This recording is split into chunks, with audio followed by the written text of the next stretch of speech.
Hi, I'm Carly Reid from CX Today, bringing you all the latest news and conversation from the customer experience technology industry. Now, today I'm talking to Jacob from Khoros, and we'll be discussing ways Omnichannel can pandemic-proof a business. Welcome, Jacob. Thank you for having me. Not at all. Great to have you with us today. So, thanks for joining me, Jacob. How about we kick off with a quick intro? Tell me about what you do. Yeah, so I do product marketing at Khoros, and for those that aren't familiar, Khoros is the leading digital customer engagement software platform. We're based in Austin, Texas, and we serve about 2,000 global enterprises, including about a third of the global Fortune 100. And really, we use our award-winning customer software to create customers for life, and that includes supporting customers across every digital channel, marketing and reaching customers across social, creating brand communities, and really being able to provide first-class omni-channel customer service and delight. Fantastic stuff. Thank you, Jacob. So tell us, what sort of conversations are you having with your customers currently?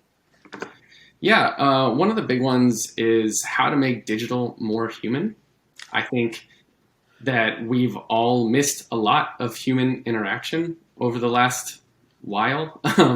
And really, like, it's the cause of a lot of baffling behavior, but also I think it created a lot of innovation in the space. And now there's a ton of technologies out there about how to connect people together. And that's something that's grown amazingly. I think if you're like me, you've probably joined a few new communities in the last couple of years, whether it's Slack channels or Facebook groups for your neighborhood or whatever, and they've been incredibly useful.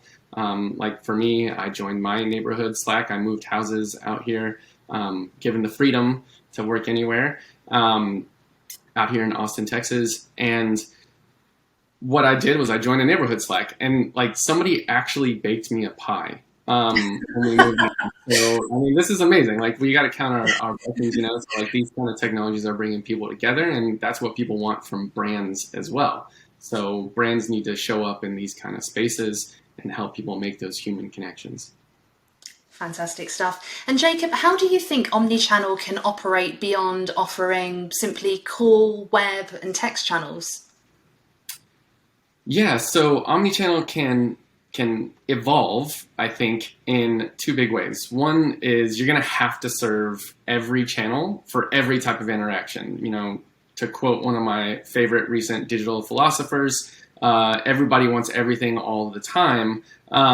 So you got to have the ability to do that, like people using support in channels that never got support before. And before, these were owned by different teams for different purposes, and cross-training and scaling is just a really challenging things for brands to do. So how do we evolve beyond simply offering those channels? You got to be able to offer everything in every channel is one of the big ones. So to me, it's also about not just answering questions, but providing that connection. Again, like, how do we make things more human? Well, you can connect humans with other humans, whether it's your brand employees or other customers. In fact, we have survey data that shows that people prefer when they can talk to other customers and peers about products and services before they purchase them. It's one of the most trusted resources that you have. And so enabling brands to do that across social, across owned communities is a really big advantage, and it's driving a lot of customer happiness. Thanks, Jacob. And you mentioned online communities there. So why do you think brands should really care about their online communities? Well, at the most basic and cynical level, because communities are their customers. So we've seen tremendous growth in online communities, especially brand supplied online communities in the past couple of years. And one of the reasons is that because it creates trust, and it creates this brand experience that's bigger than the product experience or the support experience or any of those things, because now you have a space where people can talk with each other. They can talk with every different employee, not just the customer support representative. They can talk with product teams, with marketing teams, with sales teams, very, very easily get the best possible answers. And specifically during the start of the pandemic, we saw communities rise in usage almost 50%.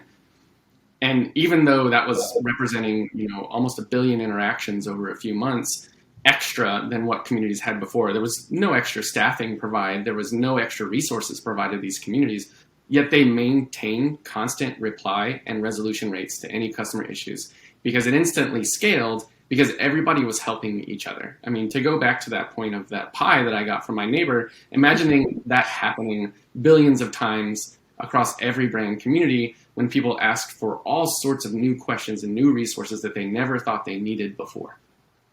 Fantastic. That would certainly be a hell of a lot of pies, Jacob. Thank you. Now, you touched on the COVID-19 pandemic in the answer to the first question there, but how can Omnichannel help to future-proof a business, in your opinion?